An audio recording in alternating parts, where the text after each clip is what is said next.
तो जरूर नहीं कि होगा। ठीक है, शुरू करते हैं। हेलो एवरीवन, सभी को फिर से गुड इवनिंग। तो जैसा आप सभी को पता है, क्लास 10 के लिए मैथ्स पढ़ रहे थे, चैप्टर नंबर 4, काफी इंपॉर्टेंट चैप्टर, द्विघात समीकरण, क्वाड्रेटिक इक्वेशन। बहुत सारे चीज ऑलरेडी पढ़ चुके हैं। अभी जो हमारा टॉपिक चल रहा है, काफी इंपॉर्टेंट टॉपिक पढ़ रहे थे। देखते हैं लास्ट क्लास में क्या सीखा था हमने। तो पोल में आंसर करते रहिएगा। टॉपिक देखते हैं किस तरीके से हमने क्या सीखा था। तो द्विघात सूत्र यानी क्वाड्रेटिक फॉर्मूला सीखा था, और इसका एक और नाम बताया था। इस फॉर्मूला का एक और नाम कुछ बताया था क्या? क्या होता है? सूत्र। सीधाचार्य सूत्र या सीधाचार्य के नियम। ठीक है, तो बस मैथमेटिशियन के नाम पर है सीधाचार्य नियम या सीधाचार्य सूत्र। कभी ये भी लिख दे कि सीधाचार्य के नियम से सॉल्व करिए, मतलब ये फॉर्मूला लगाना है। फॉर्मूला क्या कहता है? तो अगर हमारे पास X square plus B x plus C के बराबर 0 के रूप में कोई भी द्विघात समीकरण लिखा हुआ है, जहां पर ए का वैल्यू 0 ऑफ कोर्स नहीं है अगर द्विघात है तो अगर मुझे बताना है यहाँ पर एक्स का मान, इसके मूल निकालने हैं, तो मूल निकालने के लिए डायरेक्ट एक फॉर्मूला होता है। उस फॉर्मूला में सबसे पहले क्या करेंगे, आप ए बी सी निकाल कर डी निकालिएगा। डी मतलब विभक्त कर या डिस्क्रिमिनांट, और डिस्क्रिमिनांट होता है b square minus 4ac, b square minus 4ac। तो आप सीधे बोलोगे सर एक्स का वैल्यू क्या होता है, आप लिख सकते हो एक्स बराबर माइनस का plus minus root over, root के अंदर डी डाल दीजिएगा जो विभक्त कर का वैल्यू आया, बाई 2a। ये डायरेक्ट फॉर्मूला है। या तो इसके जगह पर आप ऐसे भी लिख सकते हो डायरेक्ट, एक्स बराबर माइनस का b plus minus root over b square minus 4ac by 2a, D का वैल्यू पुट कर दिया। तो ये दो में से कोई भी फॉर्मूला यूज करिए, दोनों सेम ही है, बस डी का मान पुट कर दिया यहाँ पर। तो इसको सॉल्व करके आप कोई भी द्विघात समीकरण का मूल निकाल सकते हो। दो मूल आएंगे क्योंकि यहाँ पर प्लस माइनस दोनों साइन दे रहा है, तो इसके बाद दो केस बनाते हैं, एक बार प्लस का साइन लेकर, एक माइनस का साइन लेकर। ठीक है, तो एक रिकॉल क्वेश्चन है, बिल्कुल सिमिलर क्वेश्चन जैसा हमने लास्ट क्लास में किया था। तो ये जो भी टॉपिक है, इसमें बहुत ज्यादा इंपॉर्टेंट क्या है कि हम ध्यान से कैलकुलेशन करें। बस कैलकुलेशन ही सबसे इंपॉर्टेंट है, फॉर्मूला तो याद कर लिए हो, कैलकुलेशन। ठीक है, क्वेश्चन क्या है आपका? रिकॉल है, बोला गया x square plus 7x minus 30 के मूल ज्ञात करिए, और साफ लिखा हुआ है द्विघात सूत्र का यूज करिए, क्वाड्रेटिक फॉर्मूला का यूज करिए। ठीक है, चलिए तो चैट आपका बंद कर रहा हूं, अभी इतना जल्दी तो आंसर आएगा नहीं। ठीक है, तो पोल थोड़ी देर के बाद ऑन करूंगा, आप अपना टाइम दीजिए।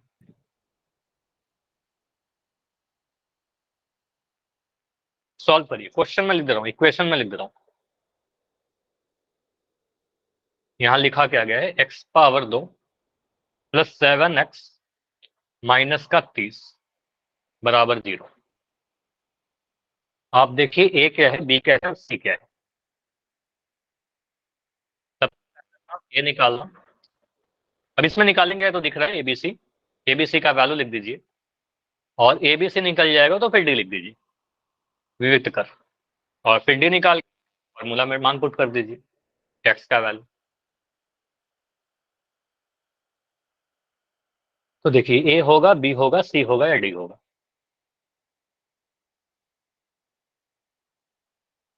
और आप इतने कंसंट्रेशन के साथ सॉल्व करो ना जैसे कि आप एग्जाम में कर रहे हो, क्योंकि एग्जाम में आपको पता है कि आप गलती करोगे तो नंबर कट जाएंगे, तो यहां भी वही चीज सोचिए।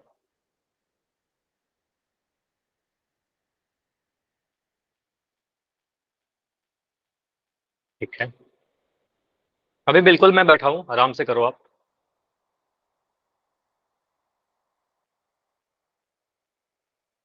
अभी तक 3 आंसर आए हैं। ठीक है,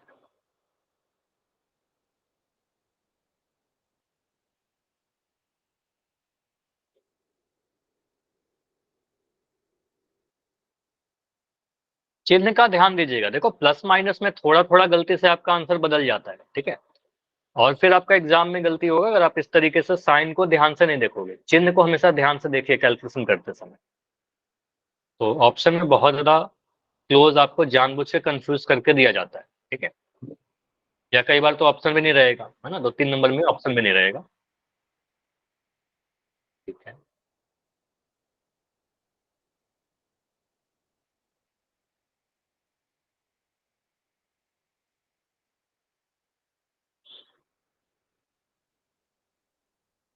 तो अभी तक टोटल 6 आंसर आए हैं, 7 आंसर आ चुका है।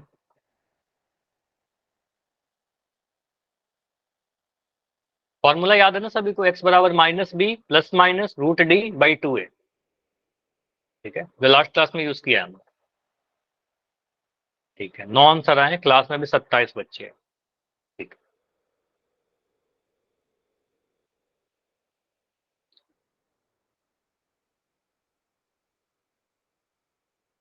तो यहाँ पर कुछ आंसर मुझे जल्दबाजी में गलत वाला दिख रहा है ना, मतलब कुछ तो थोड़ा सा मिस्टेक कर रहे हो आप लोग, सभी का नहीं, कुछ बच्चों का।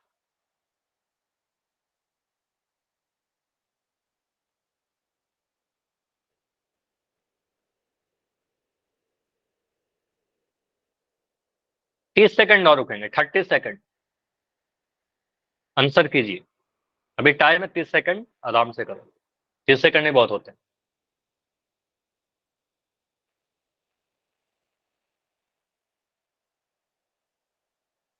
जिन बच्चों का हो गया हैंड रेस करोगे, कितने बच्चों का हो गया? 15 बच्चे हैंड रेस करके बताइए किनका किनका हो गया। अंजलि का हो गया, साक्षी, काजल, खुशीराम, नैन्सी, मंजीत, ठीक है। ठीक है, बाकी लोग करो।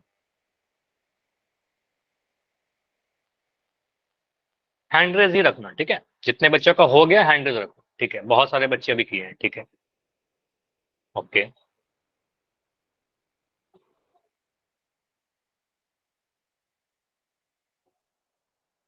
17 आंसर आया और हैंड रेस मुझे 11 बच्चों का दिख रहा है।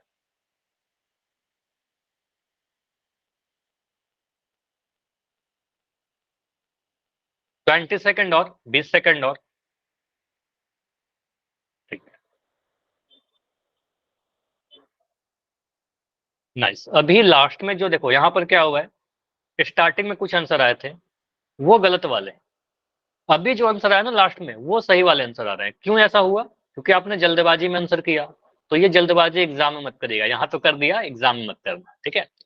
तो यहाँ पर 13 आंसर मुझे सही दिख रहे हैं, बाकी आंसर मुझे गलत दिख रहे हैं। तो लास्ट 15 सेकंड, 15 सेकंड और, 10 सेकंड, 10 सेकंड और, 23 बच्चों ने किया अभी तक। Good evening sir. Good evening Sameer, late हो आप आज, क्यों लेट हो गया इतना? Yes sir. देखो आपका सर रिकॉल अब कुछ नहीं मिस होने सर, वाला है। ये सर काम रिकॉल से आपका, बाहर चला गया था। कोई बात नहीं, ये रिकॉल मिस होगा, आप इसको ध्यान से समझिएगा, ठीक है, अभी क्योंकि इस पोल को एंड करने वाले हैं, ठीक है। तो लास्ट 5 सेकंड में एंड कर रहे हैं, 5, 4, 3, 2, 1। ऐसे ये आज के क्लास का पहला पोल है, रिकॉल ही क्वेश्चन चल रहा था। चलो अभी से समझ में आ जाएगा सारा चीज। तो पोल एंड किया गया, चैट आपका ऑन है, तो चैट में आंसर दे सकते हो सॉल्व करके। अभी यहाँ पर समझते हैं, देखो क्या होगा आंसर। ऑप्शन से ज्यादा मैटर करता नहीं है कि ऑप्शन क्या है हमारा, ऑप्शन को मैं हटा दे रहा हूँ, ठीक है, ऑप्शन को मैं हटाता हूँ, सिर्फ इस क्वेश्चन को एक पेज पर लेता हूँ। तो अगर मेरे पास कुछ ऐसा लिखा हुआ है, x square plus 7x minus 30 बराबर 0। क्वेश्चन क्या है? एक्स स्क्वायर प्लस का 7x माइनस का 30 बराबर 0। यहां से आप बोलोगे sir x square plus B x plus 30 से अगर कंपेयर करें तो ए का वैल्यू कितना मिलेगा? एक्स स्क्वायर का गुणांक जो कि यहाँ पर 1 दिख रहा है, तो आप बोलो सर ए का वैल्यू 1 मिलेगा। बी का वैल्यू कितना मिलेगा? एक्स का गुणांक जो कि 7 दिख रहा है, तो बी का वैल्यू आप बोलोगे सर 7 मिलेगा। नहीं दिख रहा है स्क्रीन? स्क्रीन दिख रही है क्या जो मैं लिख रहा हूँ? नहीं, ठीक है, तो स्टॉप करना पड़ेगा, रुक जाता, ठीक है।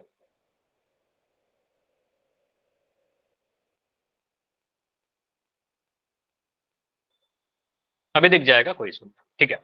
तो ए का वैल्यू 1, बी का वैल्यू 7 और सी का जो वैल्यू है, सी का वैल्यू माइनस का 30 होगा, क्योंकि यहाँ पर देखो सी के आगे माइनस का साइन है, तो माइनस का साइन मिलेंगे, तो सी का वैल्यू माइनस का 30। अब यहाँ पर क्या बोलेंगे सर? डी निकालिए, विविक्त कर निकालिए। तो डी का वैल्यू क्या होगा? आप कहोगे sir B square minus 4ac, तो यहाँ पर वैल्यू पुट करिए। बी स्क्वायर कहने का मतलब कितना? 7 का स्क्वायर, तो यहाँ पर रख दिया 7 का स्क्वायर, माइनस 4 इंटू ए का वैल्यू 1 है और सी का वैल्यू हमारा माइनस का 30 है, तो ये ध्यान रखेगा, ए का वैल्यू हमने 1 पुट किया और सी का वैल्यू माइनस का 30 पुट कर दिया, कुछ ऐसा। अब यहाँ पर देखिए, ये 7 का वर्ग 49, 7 सत्ते 49 माइनस, और ये देखिए यहाँ पर है माइनस और यहाँ है माइनस, ये जब माइनस माइनस गुना होगा तो माइनस माइनस प्लस बन जाएगा, तो ये माइनस माइनस प्लस बना, और 4 तिया 12, 4 को 3 से गुना करेंगे, 4 तिया 12 और 120, तो 49 और 120 को ऐड करना है। और 49 और 120 को ऐड करेंगे तो मिल जाएगा 169। ठीक है, तो यहाँ पर माइनस माइनस प्लस बन गया, दोनों को जोड़ेंगे तो 169 मिल गया। ठीक है, 169। तो विक्तकर कितना आया? 169। अब अगर विक्तकर हमने निकाल लिया है तो इसके आगे के सॉल्यूशन करते हैं। ठीक है, इसके आगे हम क्या बोलेंगे सर? फॉर्मूला लगाते हैं। फॉर्मूला क्या होता है? एक्स का वैल्यू माइनस का बी प्लस माइनस ये डी आपका आया रूट डी वर्गमूल डी बाई 2a। अब इसमें बस मान भरिए। तो माइनस बी कहने का मतलब माइनस बी का वैल्यू है आपका 7, तो बी के जगह पर मैं 7 लिख दिया, प्लस माइनस वर्गमूल डी, डी का वैल्यू आपका 169 169, तो मैं डी का वैल्यू यहाँ पर डाल दे रहा हूँ 169 बाई 2a, 2 इंटू ए का वैल्यू आपका 1। ठीक है, 2 इंटू ए। इतना क्लियर है सभी का? यहाँ तक हमने क्या किया? बस फॉर्मूला से डी निकाला और डी निकाल करके फॉर्मूला में मान पुट कर दिया। अब डी का जो वैल्यू है 169, वर्गमूल 169 का वैल्यू कितना होगा बताइए? माइनस का 7 प्लस माइनस इस वाले को क्या लिखोगे आप? 169 किसी का वर्ग है क्या? 13 है ना। आप बोलोगे सर 13 का वर्ग होता है, मतलब अगर मैं ऐसे लिखूं 169, आपको सीधे लिख देना है 13। एग्जाम में आप ऐसा नहीं लिखोगे 13 गुना 13 होता है, आपको बस समझाने के बताता हूँ। ठीक है, तो 169 का वर्गमूल 13 आ जाएगा, 13 गुना 13 169 होता है। ठीक है, तो आप बोल सर यहाँ पर आ जाएगा 13 बटा 2। अब यहाँ से दो केस बना लीजिए, यहाँ से आपका दो केस बन जाएगा, एक प्लस का एक माइनस का। तो यहाँ से बोलेंगे सिर्फ प्लस का साइन लेंगे तो हमारा क्या बनेगा? एक्स का वैल्यू जो होगा, एक्स का जो वैल्यू होगा वो मिलेगा माइनस का 7 प्लस का 13 बाई 2, जब हमने प्लस वाला साइन लिया। ठीक है, इसको सॉल्व करिए। तो एक अगर नेगेटिव एक पॉजिटिव तो घटा करके आंसर मिलेगा। 13 में से 7 घटाइए, 13 में से 7 घटाने पर क्या मिलेगा बताओ? 13 में से 7 घटाएंगे 6 मिलेगा, और चिन्ह बड़ा वाला लगेगा तो 13 के आगे प्लस का साइन है तो कहेंगे सर 6 बटा 2 मिलेगा, और 6 बटा 2 कहने का मतलब 3 आ जाएगा। तो यहाँ पर गलती कर रहे हो क्या कि माइनस का 3 लिख रहे हो आप लोग? ये माइनस का 3 नहीं आएगा ना। माइनस का 3 कैसे आ सकता है? आपको पता है सर जोड़ घटाओ में चिन्ह हमेशा बड़ा वाला नंबर का लगता है, तो यहाँ पर चिन्ह बड़ा वाला नंबर का लगेगा, 13 का चिन्ह लगेगा। ठीक है, तो एक्स का वैल्यू एक तो आ गया 3 हमारे पास। ठीक है, उसके बाद अगर मैं माइनस का साइन लूँ तो माइनस का साइन लेने का मतलब क्या आ जाएगा? एक्स बराबर माइनस का 7 माइनस का 13 बटा 2। और यहाँ पर क्या आएगा आपको? सर माइनस और माइनस दोनों ही नेगेटिव है तो जोड़ करके आंसर मिलेगा। 13 और 7 को जोड़िएगा तो 20 मिलेगा, लेकिन चिन्ह तो बड़े वाले नंबर का ही रहेगा ना। ऐसा मत कहोगे सर माइनस माइनस प्लस हो जाता है, माइनस माइनस प्लस नहीं होगा। चिन्ह माइनस माइनस प्लस कब होता है? गुना में। ठीक है, यहाँ पर क्या है? जोड़ घटाओ। तो जोड़ घटाओ में आपको पता है चिन्ह बड़े वाला नंबर का लगता है, तो यहाँ पर है माइनस का 20 बाई 2, और यहाँ से आ जाएगा आपका आंसर माइनस का 10। 2 से कट गया, तो दो आंसर आ रहा है आपका 3 और माइनस का 10। तो ये कौन सा ऑप्शन में था? शायद ए में था क्या? ये ए में रहा होगा।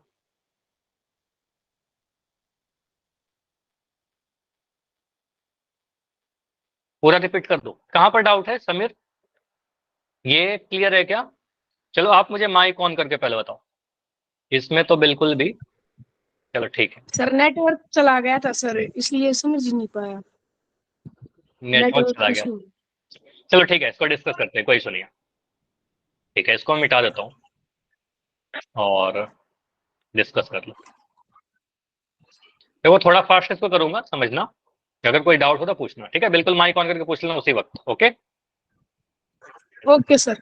चलो, तो यहाँ पर सिंपली जल्दी से इसको सॉल्व करते हैं। देखो क्वेश्चन क्या था हमारा, यही था। आप इसको ऐसा लिख सकते हो क्या समीर? यहाँ पर चलो आप ही बताओ मुझे, ए का वैल्यू कितना होगा? ए का वैल्यू क्या है? सर 1 बी का वैल्यू कितना है? 7 7। सी का वैल्यू कितना है? -30। ठीक है, तो यहाँ से डी निकालिए, डी का वैल्यू निकाल कर कितना बोलोगे sir? B square minus 4ac, खुद से कर सकते हो। Yes sir. करो इसको, बी स्क्वायर करने का मतलब 7 का स्क्वायर। यस ठीक है, सर। 4 इंटू ए का वैल्यू कितना है? 1 सी का वैल्यू कितना है? -30। -30। अब 7 का वर्ग करेंगे 49 मिल जाएगा, और ये आपको पता है यस कि सर ये माइनस और माइनस मिलकर के प्लस हो जाएगा, यहाँ पर प्लस लगा दिया। और 4 को 30 से गुना करेंगे तो 4 को 30 से गुना करके 120, और ये दोनों को जोड़ेंगे तो 169। यहाँ तक क्लियर? Yes sir. मतलब यहाँ तक तो आप खुद से भी कर सकते थे, विक्त कर निकाला 169 आ गया। अब इसके आगे, यस अब इसके आगे हम एक्स का वैल्यू लिखते हैं। एक्स का वैल्यू कितना होगा सर? माइनस का बी प्लस माइनस वर्गमूल डी बाई 2a, ऐसा लिख देंगे। अब यहाँ बस मान ही पुट करना और कुछ नहीं करना। तो माइनस बी, माइनस का माइनस, बी का वैल्यू 7 प्लस माइनस 7। लगाया वर्गमूल डी। अच्छा मुझे बताओ, मैं डायरेक्ट लिख दूं यहाँ पर? आप एग्जाम में मत लिखना डायरेक्ट, बस आपको समझाने के लिए रहा हूँ। वर्गमूल 169 आएगा, और वर्गमूल 169 कितना होता है? सर 13 का स्क्वायर होता है। 13 का स्क्वायर तो 13 आ जाएगा। अच्छा 13 का स्क्वायर मत लिख देना, देखो यहाँ पर समझिए, ये 169 का वर्गमूल है, तो यहाँ पर 13 आएगा, क्योंकि 13 गुना 13 करने पर 169 आता है, तो यहाँ पर 13 ही आएगा। 13 का वर्ग 169, 169 का वर्गमूल 13। ठीक है, 13 का वर्ग मत लिख देना, कुछ बच्चे करते हैं कई बार ऐसा, इसे 13 का वर्ग लिख दिया, ऐसा मत कर देना। ठीक है, आवाज आ रही होगी, बाकी सब आ रही है ना आवाज? सभी लोग क्लियर करो, आवाज आ रही है यस भाई? सर, आ रही है। 2 into 1, ए का वैल्यू 1 है। ठीक है, 2 into 1। स्वाति आप एक बार लेफ्ट करके ज्वाइन करो, सही हो जाएगा। ठीक है, 2 into 1। यहाँ पर क्या बोलेंगे, अब एक बार प्लस का साइन लो, एक बार माइनस का साइन लो। अच्छा इसको और एक बार सोल्व कर लो, माइनस का 7 प्लस माइनस 13/2। अब यहाँ पर एक बार जब प्लस का साइन लोगे समीर, तो क्या ऐसा बनेगा, एक्स का वैल्यू जो होगा माइनस का 7 प्लस का 13/2। क्लियर है ना? सर वो माइनस के 5 प्लस का 5 आएगा सर। प्लस का 5, 13 में से 7 घटाने पर 5 कैसे आएगा? 13 में से 7 घटाइए, कितना आएगा? Sir sir 6। 6 आएगा ना। इतना छोटा छोटा गलती तो एकदम नहीं करना है, क्लास 10th में हो आप। ठीक है, 13 में से 7 घटाएंगे सर 6 आएगा, 6/2 करेंगे सर 3 आ जाएगा। ठीक है, ये 3 आ जाएगा। ठीक है, उसके बाद एक्स का वैल्यू और निकालते हैं। एक्स का वैल्यू जब माइनस का साइन लेंगे तो -7 -13/2 आ जाएगा। तो यहाँ से एक्स का वैल्यू कितना मिलेगा सर? दोनों नेगेटिव है, जोड़ देंगे दोनों को, 13 7 20 आ जाएगा, और चिन्ह बड़े वाला नंबर का लगेगा, तो बड़ा वाला नंबर 13 नेगेटिव है, तो यहाँ पर नंबर नेगेटिव आएगा, माइनस का 20/2 और ये माइनस का 10 आएगा। क्लियर हुआ? Yes sir. ठीक है, तो इस तरीके से स्क्रीन दिख रही है, स्क्रीन बिल्कुल प्रॉपर है। ठीक है, स्क्रीन में प्रॉब्लम होगा तो मैं खुद बता दूंगा। तो आंसर क्या आएगा? ऑप्शन नंबर ए आएगा। ठीक है, आंसर ए देख लेते हैं कौन सा ऑप्शन में था। तो 3 और माइनस का 10 हमारा ऑप्शन नंबर ए में था। ठीक है, कुछ बच्चे का आंसर था ऑप्शन नंबर सी, जो कि गलत है। ये ध्यान दीजिएगा, माइनस का 3 और 10 कर रहे थे तो गलत हो जाएगा। ठीक है, आपको समझ में आया वो क्या गलती की? ठीक है, तो चिन्ह का स्पेशल ध्यान रखिएगा, साइन बड़ा इंपॉर्टेंट होता है मैथमेटिक्स में। ठीक है, अब इसकी प्रैक्टिस कीजिएगा, अगर ये गलत हुआ है ना तो प्रैक्टिस करना, उसी से सीख होगा, सही होगा। ठीक है, बस प्रैक्टिस ही करना है आपको। अब आज का टॉपिक क्या है? शाब्दिक सवाल, वर्ड प्रॉब्लम, मतलब शब्दों में सवाल रहेंगे। अब मतलब क्या हुआ इसका? सर एक लैंग्वेज, एक इंफॉर्मेशन आपको दिया रहेगा, उस इंफॉर्मेशन को यूज करके आपको पहले इक्वेशन बनाना पड़ेगा, और ये इक्वेशन बनाने का तरीका ऑलरेडी मैं पहले भी सिखा चुका हूँ, बस वहां पर सॉल्व नहीं किया था। अब इक्वेशन बनाने के बाद उसको हम क्या करेंगे? मूल ज्ञात कर लेंगे, हल ज्ञात करेंगे। अब मूल ज्ञात करने का यानी हल करने का आपके पास दो मेथड है। ठीक है, एक मेथड है आपके पास मध्य पद विभाजन, ठीक है, मध्य पद ब्रेक करके। दूसरा है आपका पास द्विघात सूत्र यानी सीधाचार्य फार्मूला। ठीक है, दो फार्मूला, दो चीज है हमारे पास। अब ये वाले जो वर्ड प्रॉब्लम होते हैं ना आपके एग्जाम में, यहाँ पर जनरली, मैं क्या बोलता हूँ जनरली, ठीक है, हमेशा नहीं, इन जनरल क्या होता है, जो क्वेश्चन होते हैं उसके डेटा थोड़े बड़े बड़े होते हैं। ठीक है, तो अगर बड़ा डेटा रहेगा तो द्विघात सूत्र यूज करेंगे, थोड़ा कॉम्प्लेक्स हो जाएगा। ठीक है, मतलब आंसर तो आ जाएगा, डेफिनेटली आंसर आ जाएगा, लेकिन ये थोड़ा सा कैलकुलेशन इसका ज्यादा हो जाता है। ठीक है, करने के लिए कंफर्टेबल है तो आप कर सकते हो, कोई दिक्कत नहीं है, लेकिन कैलकुलेशन थोड़ा ज्यादा हो जाएगा। तो हम प्रीफर किसको करेंगे? प्रीफर करेंगे कि हम मध्य पद विभाजन करके सारे क्वेश्चन को सॉल्व कर लें। ठीक है, तो इस वाले में क्या करेंगे, ज्यादा से ज्यादा ट्राई करेंगे मध्य पद विभाजन विधि को यूज कर। ठीक, अब कुछ चीज मैं आपसे पूछ रहा हूँ जो आपको पहले ही बता रखा है। अगर मैं ऐसा लिख दूं कि एक की आयु, क्योंकि एज वाला क्वेश्चन आ सकता है, संख्या पे क्वेश्चन आ सकता है, बहुत टाइप के नंबर क्वेश्चन तो बहुत तरह के होते हैं, लेकिन सिलेक्टेड क्वेश्चन करवाऊंगा जो आपके एग्जाम में आते हैं। एक ही आयु बी से, एक ही आयु, चलो उसको मिटा देता हूं, बी से 4 वर्ष अधिक है। ठीक है, तो इसका मतलब सबसे पहले देख के क्या समझ में आ रहा है? ए बड़ा है, बी छोटा है ना, ए 4 वर्ष बड़ा है। तो यहाँ पर आप बोलोगे सर कंपेरिजन या तुलना किससे किया जा रहा है? तुलना बी से किया जा रहा है। तो आप बहुत जल्दी से क्या करोगे, बी को एक्स मान लोगे। ठीक है, बी को एक्स मान लीजिएगा, एक्स किसी को मान सकते हैं, लेकिन बेटर होगा कि हम बी को एक्स माने। और अगर बी को एक्स मानेंगे तो मुझे बताइए ए का एज कितना हो जाएगा? ए का एज कितना हो जाएगा? 4x। नहीं, फिर 4 गुना हो जाएगा आपने जो लिखा है। जी आपने 4 गुना कर दिया x+4, ठीक है। तो आप बोलो सर x में 4 जोड़ दीजिए, 4 ज्यादा या 4 कम, तो x जोड़ेंगे, 4 जोड़ेंगे, 4 कम करेंगे, ठीक है। यहाँ पर ज्यादा अधिक बोल रहा है तो जोड़ेंगे। आप में से कुछ बच्चे 4x जो लिख देते हो ना, ये क्या होता है 4 गुना। अगर मैं बोलता 4 गुना कहने का मतलब 4 गुना x, ठीक है, ऐसा लिखेंगे 4x। तो 4 गुना नहीं बोला था, आपको क्या बोला गया था 4 ज्यादा, ठीक है, तो हम कहेंगे x+4, ठीक। ऐसे एक चीज आ सकता है, एज प्रॉब्लम का यूज करेंगे। या फिर अगर मैं आपसे एक जो बड़ा इंपॉर्टेंट है, कई बार आपसे पूछा जाता है, एक सीखिए ये चीज। अगर मैं कह रहा हूं कि दो संख्याओं का योग, मैं कह रहा हूं 50 है, ठीक। तो यहां पर पहली संख्या को x मान लीजिएगा, ये सीखिए, बड़ा इंपॉर्टेंट है। पहली संख्या को आप x मानिए। अब मुझे बताइए दूसरी संख्या को आप क्या मानोगे? x+1। x+1 कैसे? दो लगातार x मान सकते हैं रिपीट माइनस x मान सकते हैं। माइनस एक्स ही मानेंगे, बहुत बढ़िया। देखो इसको एग्जाम्पल समझते हैं, उदाहरण से समझते हैं। और ये जो समझा रहा हूँ इंपॉर्टेंट है, बिल्कुल इसके बाद क्वेश्चन ही करूंगा ऐसा। अगर मैं यहाँ पर लिखूं कि दो संख्याओं का योग जो है वो मैं कह रहा हूं 20 है, ठीक है। दो संख्या है मेरे पास, मान लो कोई भी दो संख्या है, उसमें से मान लेते हैं पहला जो संख्या फर्स्ट नंबर जो है मैं कह दिया 15। तो आप में से कितने बच्चे ऐसे जो सेकंड नंबर मुझे बता सकते हो? मुझे लगता है कि आप में से हर एक बच्चा बता देगा कि सर दूसरा नंबर जो है वो 5 आएगा, है ना। कैसे किया आपने? आपने क्या सोचा? आपने देखा कि अगर अच्छा पहला नंबर 15 है, दूसरा नंबर क्या होगा, 20 में से 15 घटा दीजिए। सर 20 में से 15 घटा देंगे तो यहाँ पर 5 आ जाएगा, ठीक है। तो पहला नंबर 15 है तो दूसरा नंबर 5 आ जाएगा। समझ में आ रहा है? तो आपने क्या किया दूसरा नंबर निकालने के लिए? कुल योग में से पहला संख्या को घटाव कर दिया, है ना।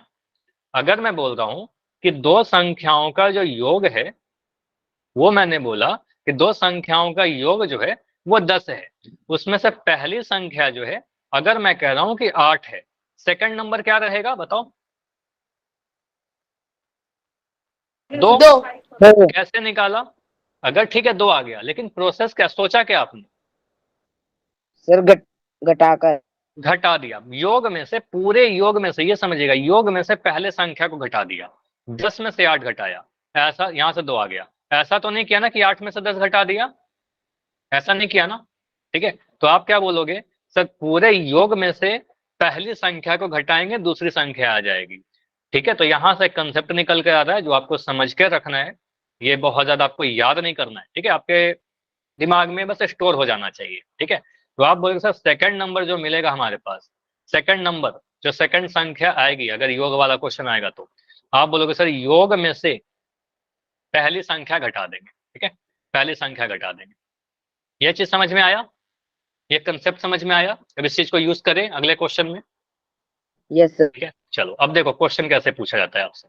ये है क्वेश्चन, प्रॉपर क्वेश्चन ये है आपका बोला गया है। और सबसे पहले तो जहां पर भी आप नोट कर रहे हो इसको आप वेरी वेरी इंपॉर्टेंट कीजिए। हो सकता है कि आपके एग्जाम में डायरेक्ट ये क्वेश्चन देखने को मिल जाए, एनसीईआरटी का ही क्वेश्चन होगा।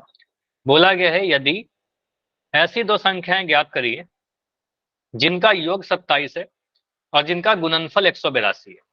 मतलब दो संख्या उनको जोड़ने पर 27 आना चाहिए और उनको गुना करने पर 182 आना चाहिए।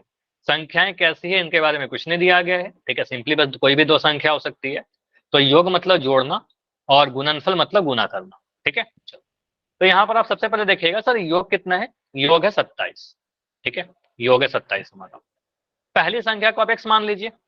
आप सबसे पहले लिखोगे माना, ये पूरा सॉल्यूशन में लिख रहा हूँ जो आप अपने एग्जाम में लिखोगे, माना पहली संख्या को आप लिखोगे सर ये हमारा x है, ठीक है। मुझे बताइए दूसरी, अतः दूसरी संख्या क्या हो जाएगी? 27 माइनस x। नाइस, बहुत बढ़िया। तो दूसरी संख्या जो मिलेगी ना आपको, आप यहाँ पर लिखोगे सर योग में से पहली संख्या को घटा देंगे दूसरी संख्या मिल जाएगी, ठीक है। दूसरा संख्या जो होगा 27 में से x घटा करके मिल जाएगा, ठीक है। पहला x, दूसरा 27 माइनस एक्स, ठीक। अब यहाँ से क्वेश्चन के अनुसार, अब यहाँ पर बोलोगे अकॉर्डिंग टू क्वेश्चन, ये मैंने आपको बता रखा है A/Q लिखने का मतलब प्रश्न के अनुसार, अकॉर्डिंग टू क्वेश्चन, प्रश्न के अनुसार उन दोनों संख्याओं का जो गुणनफल है वो गुणनफल 182 है, ठीक है, 182 है। तो हम यहाँ पर लिख सकते हैं क्या सर, पहली संख्या, फर्स्ट संख्या इंटू सेकंड संख्या, दोनों संख्या को जब गुना करेंगे तो मुझे 182 मिल जाएगा। ये भी तो क्वेश्चन ही दे रखा है ना कि पहला नंबर और दूसरा नंबर को गुना करिएगा तो आपको 182 मिलेगा। तो बस उस कंडीशन को यूज किया। पहला संख्या आपका क्या है, पहली संख्या आपकी x, पहला संख्या को आप x लिखोगे गुना, दूसरा संख्या क्या है आपका, दूसरा संख्या 27 माइनस एक्स, यहाँ लिख दिया 27 माइनस एक्स। इन दोनों के बीच में कैसा है, गुना का साइन है, ठीक है, ये गुना है, और ये दोनों के बराबर क्या है 182। तो क्या आपको दिख रहा है कि एक समीकरण बन गया, समीकरण बन गया कि नहीं बन गया। अब इस समीकरण को सॉल्व करिए, लेकिन हालांकि आपको यहाँ पर एक द्विघात समीकरण का स्टैंडर्ड फॉर्म नहीं दिख रहा, तो आप स्टैंडर्ड फॉर्म में लेकर आइए, ठीक है, स्टैंडर्ड फॉर्म बनाइए आप इसको। तो यहाँ पर आप बोलोगे सर x को आप गुना करिए अंदर के दोनों टर्म से, तो यहाँ पर x ये अंदर के दोनों टर्म से जाकर के गुना होगा तो क्या मिलेगा, x जब 27 से गुना होगा मिल जाएगा 27x, ठीक है। x जब माइनस का x से गुना होगा तो यहाँ पर मिलेगा माइनस का x स्क्वायर, ठीक है, बराबर 182, ठीक है, बराबर 182। देखो ये स्टैंडर्ड कोई रूल तो नहीं होता, लेकिन हम लोग हमेशा ये ट्राई किए कि एक्स स्क्वायर का जो गुणांक है वो पॉजिटिव रखें, ठीक है, एक्स स्क्वायर वाले को हमेशा हम पॉजिटिव रखना चाहते हैं। तो एक्स स्क्वायर को पॉजिटिव रखने के लिए मैं सभी को दाएं तरफ लेकर जाता हूँ, ठीक है। तो आप कुछ ऐसा लिख सकते हो क्या, सर मैं इस एक्स स्क्वायर को उधर लेके चला गया, ठीक है, तो क्या बनेगा, या 27x को भी उधर लेके चला गया, दोनों को मैं उधर लेके चला गया, ठीक है, तो मिल जाएगा, दोनों जब उधर चला जाएगा तो बाएं तरफ 0 बचेगा, 0 बराबर एक्स स्क्वायर माइनस का 27x प्लस का 182 इतना। ये क्लियर है क्या, इसमें कोई डाउट है तो बताओ। चलो मैं इसको फिर से समझाता हूँ, इसमें शायद डाउट रह गया होगा, ठीक है, समझो। यहाँ पर सिंपली आप क्या बोलोगे, सर हमने क्या करना है, एक्स स्क्वायर को पॉजिटिव रखने के लिए एक्स स्क्वायर और 27x को दाएं तरफ लेकर जाते हैं, तो बाएं तरफ 0 बच जाएगा, 0 बराबर ये एक्स स्क्वायर उधर जाएगा तो प्लस का एक्स स्क्वायर बन जाएगा, 27x जब उधर जाएगा तो बन जाएगा माइनस का 27x, और 182 तो उधर था ही दाएं तरफ, अभी भी वो दाएं तरफ ही है, तो 182 ही आएगा, ठीक है, तो 182 आएगा। यानी कि हम यहाँ पर से एक इक्वेशन बन गया हमारा, आप यहाँ पर से लिख सकते हो सर एक्स स्क्वायर माइनस का 27x प्लस का 182 बराबर 0 के है। क्या यह एक द्विघात समीकरण का स्टैंडर्ड फॉर्म आ गया आपका, एक स्टैंडर्ड यानी मानक रूप आ गया। अब इसको सॉल्व कर लीजिए। अब यहाँ पर आपको नहीं लगता है क्या कि अगर मैं बी स्क्वायर माइनस 4ac लगाने जाऊं तो काफी कैलकुलेशन हो जाएगा, 27 का स्क्वायर करना, 4 गुना 182 करना, काफी टाइम लगेगा, ठीक है, तो बेटर होगा इसको स्प्लिट कर लीजिए, मध्य पद विभाजन कर लीजिए, ठीक है।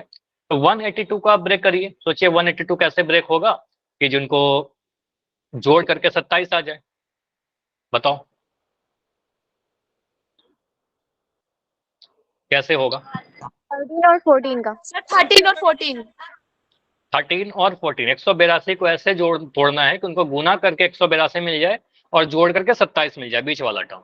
अब यहाँ पर थोड़ा आपको 13 इंटू 14 तो ठीक है, लेकिन अब कैसे सोचिए, देखो सबसे बेस्ट तरीका क्या होता है, सर 182 किससे कटता है, आप यहाँ पर, मुझे नहीं समझ में आ रहा, मैं 2 से इसको काट कर देखता हूँ, ठीक है, मैं इसको 2 से काटता हूँ, फिर इसका फैक्टर निकालते हैं। अब आज 2 नंबर 18 और 2 एकम 2।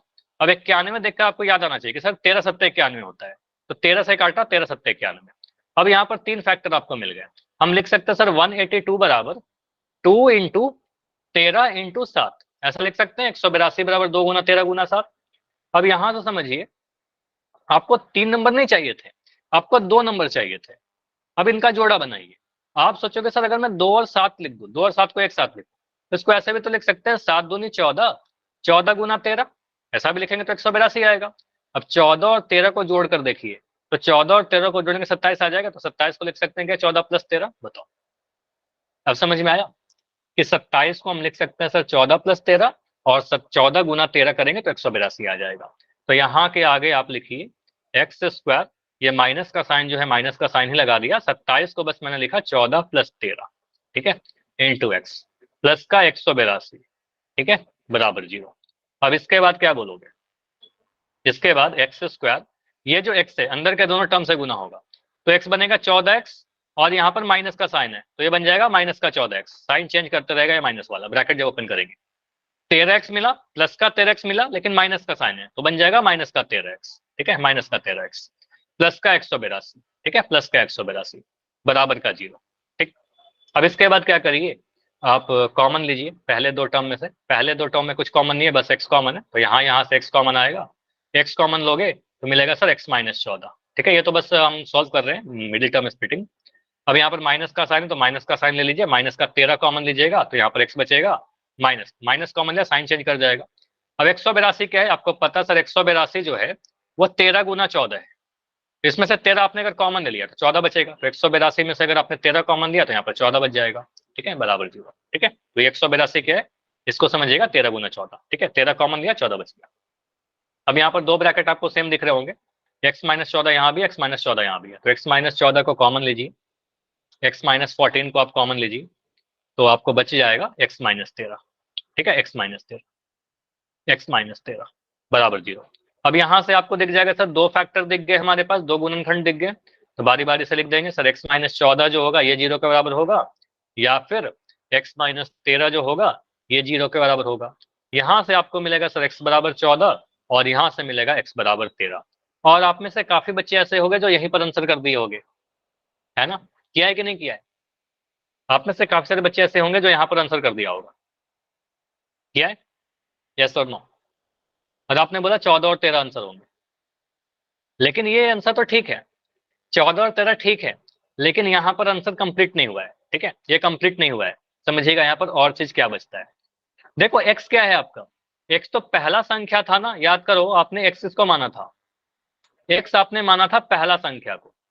अभी तक आपने सिर्फ पहली संख्या ही बताई है, सिर्फ x बताया है, आपने दूसरी संख्या तो बताई नहीं। ठीक है, तो आपको कुछ और लिखना होगा, इसके बाद आप ऐसे लिखोगे, इस स्टेप के बाद आपको लिखना होगा, x का मान तो बता दिया सर, x का मान या तो 14 होगा या फिर 13 होगा, इन दोनों में कुछ भी हो सकता है। तो यहां से आप लोगे सर, जब दो केस बनाइए, जब x का मान 14 लेंगे, ठीक है, तो 27 माइनस, तो दूसरी संख्या क्या होगा, ऐसे लिख लो, ऐसा लिख लो, सबसे बेस्ट। केस 1, पहली संख्या अगर हमने लिया 14, पहला ये वाला ले लें, ठीक है, तो यहां से क्या मिलेगा, दूसरी संख्या क्या मिलेगी बताओ? 13। 27 माइनस 14, 27 माइनस एक, दूसरा संख्या क्या है 27 माइनस एक्स है, तो आपको सर 27 में से 14 घटा देंगे तो दूसरा संख्या 13 मिल जाएगा। तो अगर पहला संख्या 14 है, दूसरा संख्या 13 होगा। ठीक है, अब बोलेंगे सर केस 2 लेते हैं, क्योंकि पहला संख्या तो ऐसा भी हो सकता है ना कि पहला संख्या 13 हो जाए, तो आप बोलेंगे सर पहली संख्या अगर, मैं कह रहा हूं कि पहला संख्या अगर 13 है तो यहाँ से दूसरी संख्या क्या मिलेगी बताओ? 14। ठीक है, तो अब यहाँ पर से मिल जाएगा हमें हमें दूसरा संख्या जो मिलेगा 27 माइनस 13, यहां से मिल जाएगा 14। ठीक है, तो यहाँ से दो आंसर दिख रहे हैं क्या? तो अब अर्थात आप लास्ट में ऐसा लिख सकते हो, अतः संख्याएं, अब फाइनली ऐसा लिख सकते होता है, संख्याएं जो होंगी 13 और 14 होंगी। ठीक है, 13 और 14, समझ में आया? 13 और 14 को जोड़ेंगे 27 मिलेगा, 13 और 14 को गुना करेंगे 182 मिल जाएगा। तो यहां पर हमने देखा कि सर अगर पहला संख्या 14, दूसरा संख्या 13, अगर पहला संख्या 13, दूसरा संख्या 14, संख्या 13 और 14 ही मिला। क्लियर है पूरा सॉल्यूशन का सारा चीज? बताओ। तो इसको हमने कई पार्ट में सॉल्व किया। पहले पार्ट में हमने क्या किया, एक इक्वेशन बनाया, इक्वेशन बनाने के बाद उस इक्वेशन को सॉल्व किया तो 14 और 13 आ गया। अब उसके बाद दो केस ले लिए, जब पहला संख्या 14, दूसरा संख्या 13, पहला 13, दूसरा 14। आगे बढ़े, बताओ। अब देखो ये अगर क्वेश्चन ऐसे ही आता है ना, तब तो ठीक है, आपको इतना सॉल्व करना पड़ेगा, और ऐसे ही आएगा भी आपके एग्जाम में। जब ये क्वेश्चन आएगा तो बिल्कुल बिना ऑप्शन के आएगा।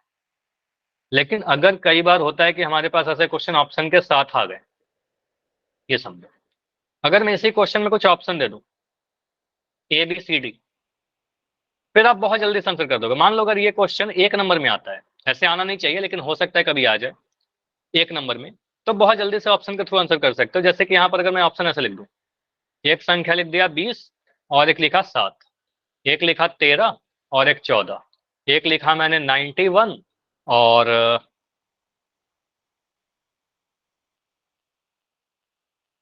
2, ठीक है 2, और एक मैंने लिखा 15 और 5, ऐसे। ठीक है, ठीक है, आंसर तो बी दिख रहा है, बता ही दिया अभी। ठीक है, इसको मैं जो समझाना चाह रहा हूँ वो समझिए। ऑप्शन बी तो होगा ही, आंसर लिखने के लिए नहीं बोल रहा हूँ, चलो ठीक है, आंसर बी तो होगा ही, समझो इसको। अब यहाँ पर ऑप्शन से चेक करेंगे, ऑप्शन से चेक करिए, आपको क्या देखना है, यहाँ पर देखना योग 27 होना चाहिए, ठीक है। ऑप्शन नंबर ए में देखा सर इन दोनों को जोड़ेंगे तो 27 मिलेगा, 20 और 7 को जोड़ेंगे तो 20 + 7 तो 27 मिलेगा। लेकिन आंसर होगा क्या हमारा? नहीं होगा ना, क्योंकि इन दोनों को गुना भी तो करके चेक करना पड़ेगा। इन दोनों को गुना जब करेंगे तो आपको सर 20 और 7 को जोड़ने पर तो 27 मिल जाएगा, लेकिन 20 और 7 को जब गुना करेंगे तो ये 140 मिलेगा, तो ये तो गलत हो गया ना। हमें तो 182 चाहिए, तो आंसर नंबर ए नहीं बनेगा।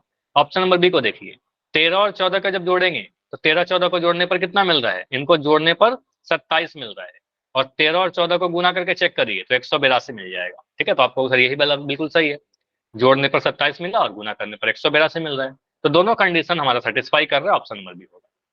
ऑप्शन नंबर सी क्यों नहीं होगा? इन दोनों को जोड़कर देखे ना, 91 2 को जोड़ेंगे सर 93 मिल जाएगा, ये कैसे हो सकता है आंसर? मैं जोड़ करके तो 27 लाना था। ऑप्शन डी क्यों नहीं होगा? 15 और 5 को जोड़ करके तो 20 मिल रहा है, आपको उसे जोड़कर तो 27 आना चाहिए था, तो ये बोलेंगे गलत हो जाएगा। तो ऑप्शन से जल्दी से हो जाएगा क्या? अगर ये क्वेश्चन 1 नंबर में आता है तो कितना टाइम लगेगा? 20 सेकंड, बताओ 20 सेकंड में कर लोगे? तो अगर 1 नंबर में आता है ऑप्शन के साथ तो 20 सेकंड में हो जाना चाहिए, और अगर ऑप्शन नहीं रहेगा देन ज्यादा से ज्यादा 5 मिनट लगेगा, है ना, 5 मिनट लगेगा इसको करने में, 5 मिनट 6 मिनट, तो इसकी प्रैक्टिस कीजिएगा, ठीक है। ये क्वेश्चन इंपॉर्टेंट है। नोट कर लिया सभी ने? ये स्क्रीनशॉट ले लिया है? नोट कर लिया ना? ठीक है, अगला टाइप का करते हैं। देखो अगला क्वेश्चन क्या है, अगेन आपके एमसीईआरटी का क्वेश्चन, वेरी इंपॉर्टेंट। एग्जाम में पूछा जा सकता है क्या? बिल्कुल पूछा जा सकता है, ठीक है। समझिए, बोला गया है एक समकोण त्रिभुज की ऊंचाई उसके आधार से 7 सेंटीमीटर कम है। कौन सा कम है? ऊंचाई आधार से 7 कम है। यदि कर्ण 13 सेंटीमीटर है तो अन्य 2 भुजाएं ज्ञात करिए। बाकी के 2 भुजाएं जो है वो ज्ञात करिए, ठीक है। कंसेप्ट किसका है? समकोण त्रिभुज का। सबसे पहले मैं एक समकोण त्रिभुज बना लेता हूं, ठीक है। एक समकोण त्रिभुज हमने क्रिएट कर लिया, ठीक है। अच्छा, इस क्वेश्चन को मैं एक पेज पर ले लेता हूं, क्योंकि यहां पर,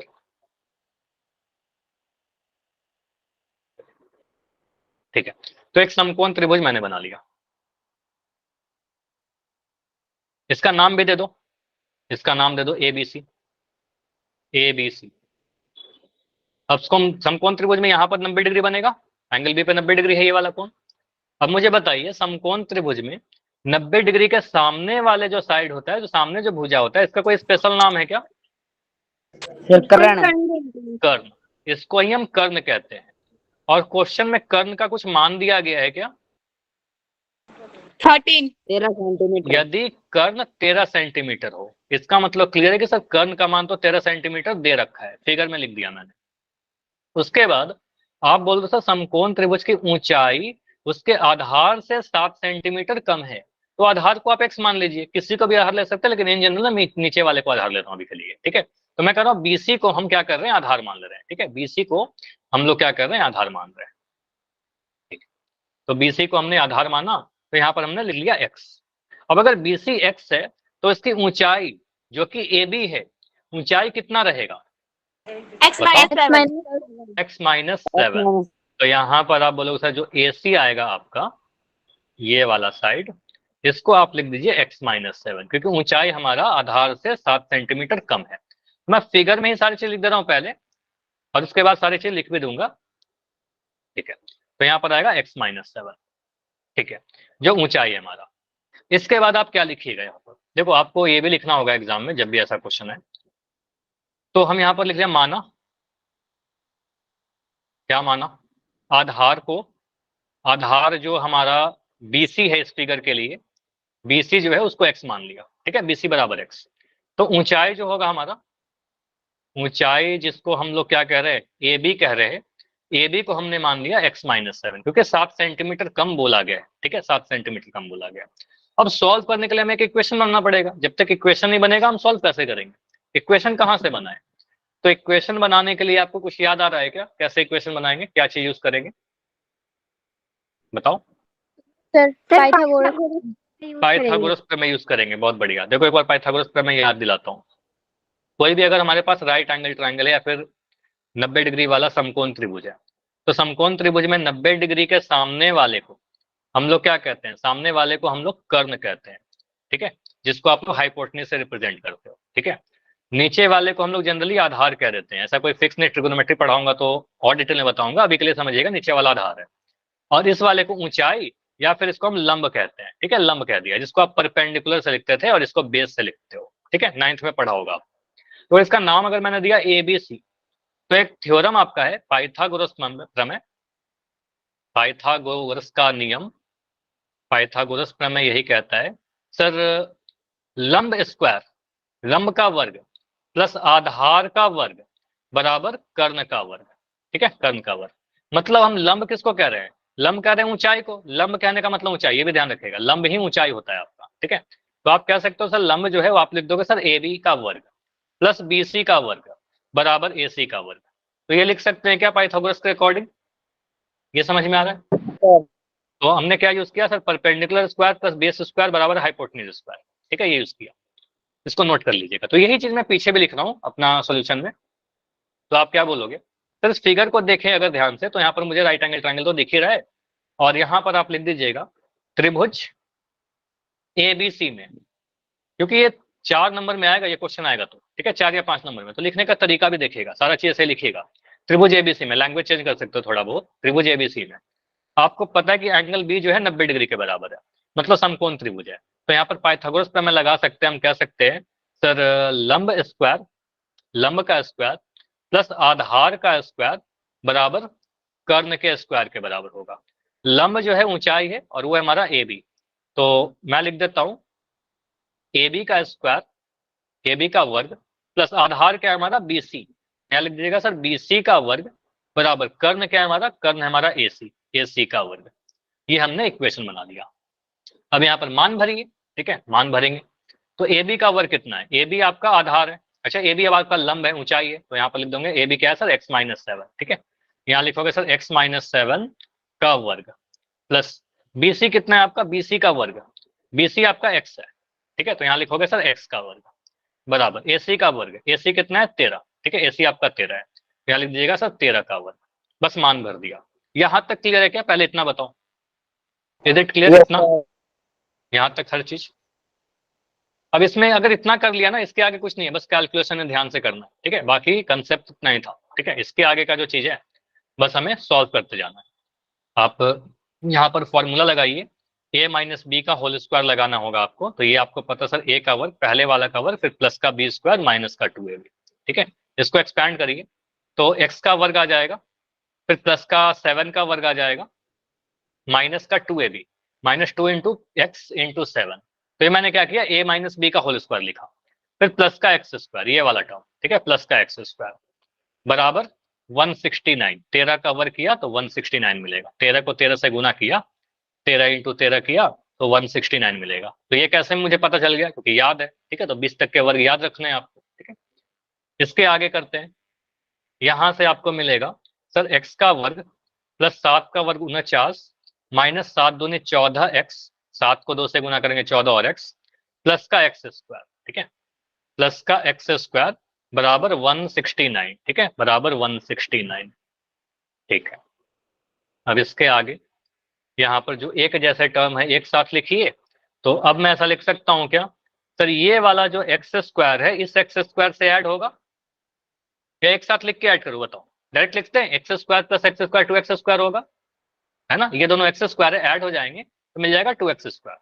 तो यहाँ पर जो माइनस का 14x, ये माइनस का 14x लिख दिया, माइनस का 14x बराबर 169, ये 49 जब उधर जाएगा तो ये 49 जब उधर जाकर क्या बनेगा, प्लस का 49 है यहाँ पर, प्लस का 49 जब उधर जाएगा तो माइनस का 49 बन जाएगा, ठीक है, माइनस का 49।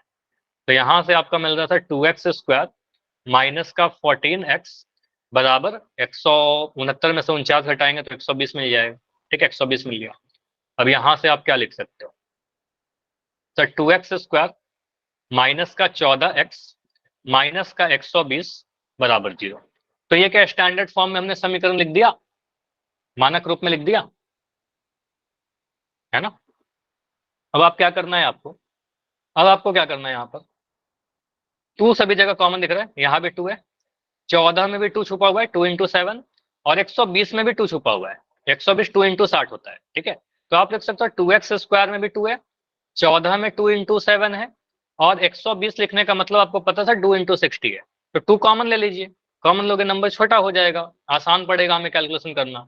ठीक है, 2 को कॉमन लीजिए, 2 कॉमन लोगे तो क्या मिलेगा सर, एक्स स्क्वायर माइनस का 7x माइनस का 120 बचा माइनस का 60 बराबर 0। ठीक है, बराबर 0। यहाँ से आपका 2 जो है आपको पता है 2 इंटू समथिंग है, 2 जब दाएं तरफ जाएगा 0/2 होगा, 0/2 कहने का मतलब 0 हो जाएगा। ठीक है, तो आपका यहाँ से मिल जाएगा सर एक्स स्क्वायर माइनस का 7x माइनस का 60 बराबर 0।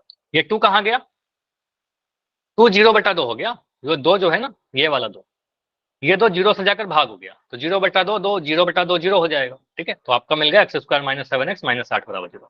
और सबसे इंपॉर्टेंट इक्वेशन यही है, इसको सॉल्व कर लीजिए, बस इसको सॉल्व करिए आपका आंसर आ जाएगा। तो आप सोचो 60 को ऐसे ब्रेक करिए कि घटा करके 7 आ जाए, 60 को ऐसे ब्रेक करिए कि घट कितना, फिर से बताओ, सर 12 और 5। 12 और 5, बिल्कुल। तो यहाँ पर बहुत सारे पॉसिबिलिटी आपके दिमाग में आ सकते हैं, सर 10 गुना 6 होता है, 10 गुना 6 करेंगे तो घटा करके 7 तो नहीं आएगा। सर 15 चौके 60 भी होता है, 15 गुना 4 तो 60 होता है, लेकिन 15 में से 4 घटा करके 60 नहीं आएगा। तो आप देखो सर 12 पंजे भी 60 होता है, और 12 में से 5 घटा करके 60 आ जाता है। ठीक है, तो सॉरी 7 आ जाएगा, 7 आ जाएगा, 12 पंजे 60 और 12 में से 5 घटाएंगे 7 आ जाएगा। वॉइस नहीं आ रही, बाकी सभी को आ रही है। देखो नेटवर्क का इशू हो सकता है, बाकी तो सही है, मेरे तरफ से बिल्कुल सही है। ठीक है, तो यहां से आप क्या बोलोगे सर, एक्स स्क्वायर माइनस यहाँ पर लिख दीजिएगा 12 minus 5, 12 minus 5 into x minus 60 बराबर 0। इसके बाद क्या लिखे, इसके बाद लिखिए आप ब्रैकेट ओपन करिए, एक्स स्क्वायर ये आएगा 12x प्लस का, आगे में है माइनस का साइन, तो मिल जाएगा माइनस का 12x, माइनस का 12x। ये जब गुना होगा तो मिलेगा माइनस का 5x, माइनस का 5x मिल रहा है, लेकिन यहाँ पर माइनस का साइन भी है आगे में, तो माइनस माइनस प्लस बन जाएगा, तो माइनस माइनस प्लस का 5x बन जाएगा, और माइनस का 60 बराबर 0, मतलब माइनस का 12x प्लस का 5x, कुछ ऐसा लिखें। अब इसके आगे कॉमन लीजिए, x कॉमन लोगे तो आपको मिल जाएगा सर x माइनस 12, और यहाँ से 5 कॉमन लेंगे तो मिल जाएगा x माइनस 12। इसमें कोई डाउट है तो बताओ, क्योंकि ये सारी चीज तो हमने पहले भी पढ़ रखा है। तो x माइनस 12 कॉमन लीजिए यहाँ और यहाँ से, तो x माइनस 12 जैसे ही कॉमन लोगे तो आपको मिल जाएगा x प्लस 5, x प्लस 5 बराबर 0।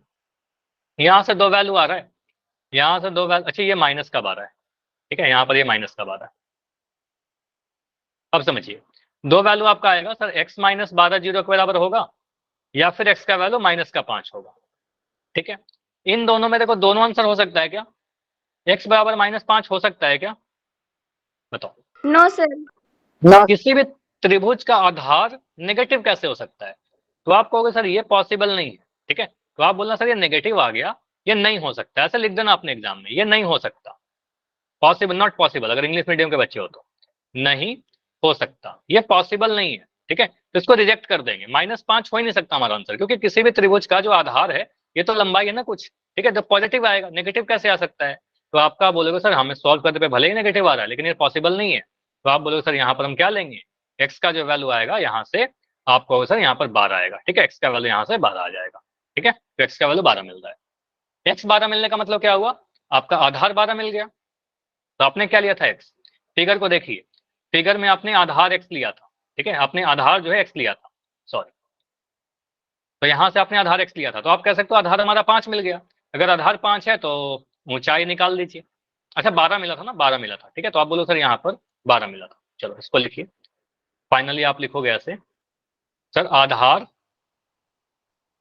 आपका कितना एक्स बराबर 12 सेंटीमीटर, ऊंचाई यूनिट में लिखिएगा इकाई, तो ऊंचाई जो होगा आपका, ऊंचाई या फिर लंब जो होगा आपका वो x माइनस 7 था, तो आपको सर यहाँ पर 12 माइनस 7 आ जाएगा, यानी 5 सेंटीमीटर आ जाएगा, ये हमारा आंसर आ जाएगा। क्लियर, तो एक भुजा 12 एक 5, समझ में आया। तो इसमें थोड़ा बहुत हमें कॉमन सेंस भी यूज करना है, नेगेटिव आएगा तो उसको रिजेक्ट कर देंगे। ठीक है, कभी भी नेगेटिव नहीं आ सकता, तो आकृति वाला जब क्वेश्चन आएगा वहां पर नेगेटिव वाला हमारा आंसर रिजेक्ट हो जाएगा। समझ में आ रहा है, तो ये पूरा सॉल्यूशन आप स्क्रीनशॉट लीजिए या फिर सॉल्व लिख लिया तो बढ़िया बात है, पूरे सॉल्यूशन को आप स्क्रीनशॉट लो। पहला तो ये पार्ट है, 5 सेकंड रुक रहा हूँ, 5 4 3 2 1। चलिए इसके आगे का सॉल्यूशन यहाँ पर है। ठीक है, तो इतना पहले लो, क्योंकि फिर आप दिखाऊंगा तो फिर छूट जाएगा। 5 4 3 2 1। चलो, और लास्ट तो ये है, बस वैल्यू लिख दिया। ठीक है, तो अगर कभी आपको ऐसा आता है ना कि नेगेटिव, अगर मान लो इसी ऑप्शन, इसमें कुछ ऑप्शन दे दे आप, अगर मैं आपको बोलता हूँ कि आधार हमारा, मैं आपसे पूछता हूँ कि आधार कितना होगा, आधार मैंने लिख दिया 12, एक दिया लिख दिया -12, -5 और लिख दिया -3, तो आप इसको देखकर बोल सकते हो ना सर यहाँ पर नेगेटिव नहीं होगा, ये नहीं होगा, ये नहीं होगा, ये नहीं होगा, आंसर हमारा भी 12 बन जाएगा। समझ में आ रहा है? नेगेटिव वाला तो नहीं हो सकता। अगर मान लो ऐसा क्वेश्चन है, समझिए, सॉल्व करने पर तो आंसर कुछ भी आ सकता है। मान लो हमारे पास बोला जा रहा है किसी क्लासरूम का क्वेश्चन है, क्लासरूम में कुछ लड़के हैं, कुछ लड़कियां हैं, ठीक है, कुछ बच्चे हैं। अगर मैं कह रहा हूँ कि इसको मान लो किसी भी टाइप का क्वेश्चन आता है, आपने सॉल्व किया और एक्स का मान जो आया, एक्स मैंने माना लड़कों की संख्या है, ठीक है, लड़कों की संख्या है। अब सॉल्व करने के बाद क्या आ गया, एक्स का 2 वैल्यू आ रहा है, क्योंकि आपको पता है द्विघात को सॉल्व करेंगे 2 वैल्यू आएगा। एक्स का वैल्यू एक आ गया 8 और एक्स का वैल्यू आ गया 3/5। तो आप 3/5 लोगे क्या आंसर? आंसर तो आ रहा है, लेकिन 3/5 क्या लड़के होंगे? ऐसा तो नहीं हो सकता ना फ्रैक्शन में। ठीक है, तो बोलेंगे सर ये रिजेक्ट कर देंगे, ये नहीं होगा, हमारा आंसर बस ये वाला होगा, लड़कों की संख्या 8 बोलेंगे, 3/5 नहीं बोलेंगे। मान लो आ गया किसी की उम्र, मैं आयु की बात कर रहा हूँ, मैंने आयु वाला क्वेश्चन निकाला और यहां से आयु जो आया वो आ रहा है एक 8 और एक आ रहा है -5। आप -5 लोगे क्या? किसी की आयु नेगेटिव कैसे हो सकती है? जो जन्म नहीं लेगा उसका वैल्यू तो 0 रहेगा, है ना, और जन्म लेगा तो फिर पॉजिटिव होगा। तो आप बोलोगे सर पॉजिटिव वाला लेंगे, नेगेटिव वाला नहीं लेंगे। ठीक है, चलिए, तो डिपेंड करेगा क्वेश्चन कैसा पूछ रहा है।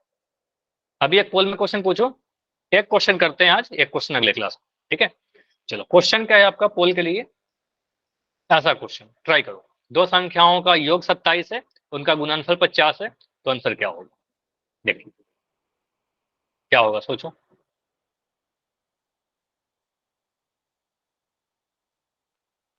तो पोल आपका ऑन होगा थोड़ी देर के बाद। क्वेश्चन नंबर 20 पहले सॉल्व करो। देखो ये क्वेश्चन भले ही हम आपसे पोल में पूछ रहे हैं, क्योंकि हमारा मजबूरी है पोल में पूछना, 4 ऑप्शन है आपके पास, लेकिन आपके एग्जाम में जब आएगा तो पोल नहीं आएगा, मतलब ऑप्शन नहीं आएंगे।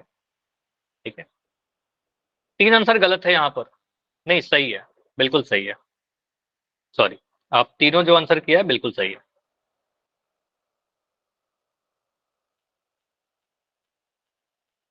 तो आप आंसर कर भी दिए हो, अगर ऑप्शन से किए हो तो ये सही बात नहीं है, आप उसको सॉल्व करिए। ठीक है, अपने कॉपी में प्रॉपर सॉल्यूशन लिखिए, उसी से आप सीखोगे।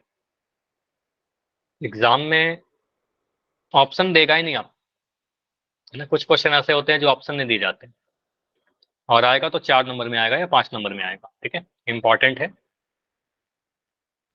4 मार्क्स में सीधे आ जाएगा। ठीक है, बिना ऑप्शन का। तो इसका आंसर से ज्यादा देखो, एक होता है आंसर और एक होता है सॉल्यूशन, तो आंसर से ज्यादा इंपॉर्टेंट है सॉल्यूशन। यहाँ पर मेथड क्या होगा इस सॉल्व करने का। ठीक है, तो प्रॉपर सॉल्यूशन करिए, वहां से जो आंसर आएगा वो बताइए।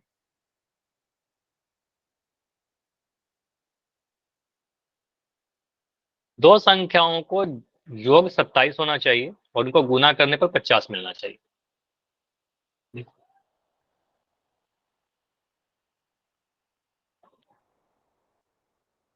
आंसर तो निकालना बहुत आसान है इस क्वेश्चन का, अगर ऑप्शन है तो, लेकिन इंपॉर्टेंट सॉल्यूशन।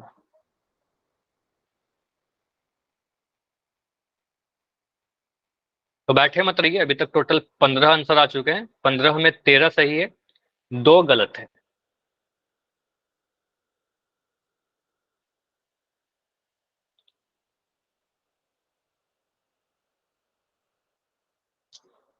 अट्ठारह आंसर आ चुका है।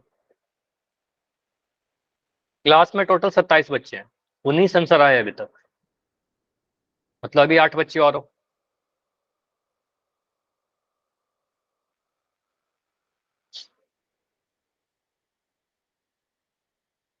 इक्कीस आंसर आ चुका है, बढ़िया। 4 बच्चे और हो जिनका आंसर नहीं आया है, 23 आंसर आ चुका है, बढ़िया। 24, अभी ओनली 1, लास्ट 15 सेकंड रुकेंगे, सिर्फ एक बच्चे हो जिनका आंसर नहीं आया है। चलो, तो क्लास में जितने बच्चे अभी क्लास में सभी का आंसर आ गया ना, कोई ऐसा है क्या जिसका नहीं आया है? कोई हो ऐसा? नहीं? चलो ठीक है, तो मैं इसको एंड कर रहा हूँ और इस क्वेश्चन को जल्दी से डिस्कस करते हैं। देखो क्या होगा, यहाँ पर क्या बोला गया था, दो संख्याओं का योग 27 और गुणनफल 50 होना चाहिए। देखो मैं क्या बोल रहा था, दो चीज होता है, एक होता है आंसर और एक होता है सॉल्यूशन। तो आंसर निकालना तो चुटकियों का खेल है, बहुत जल्दी आंसर आ जाएगा। देखो आपको बोला सर योग मतलब जोड़ करके 27 होना चाहिए, ऑप्शन ए को चेक किया तो यहाँ बोले सर 13 और 14 को जोड़ेंगे इतना मिलेगा, 27 मिलेगा। ठीक है, इसको जोड़ेंगे इतना मिलेगा, 5 और 10 को जोड़ेंगे 15 मिलेगा। यहाँ पर जोड़कर देखिए, 25 और 2 को जोड़ा 27 मिलेगा, और इसको जोड़ा 50 और 0 को जोड़ा तब 50 मिल जाएगा। तो यहाँ से पता चल रहा है सर ऑप्शन नंबर बी तो नहीं होगा, योग तो 27 होना चाहिए ना। तो आपको सर ये तो होगा नहीं, 15 आ रहा है और यहाँ पर 50 आ रहा है। अब ऑप्शन ए होगा चाहे सी होगा। अब गुना करके चेक करिए, गुना करने पर 50 आना चाहिए।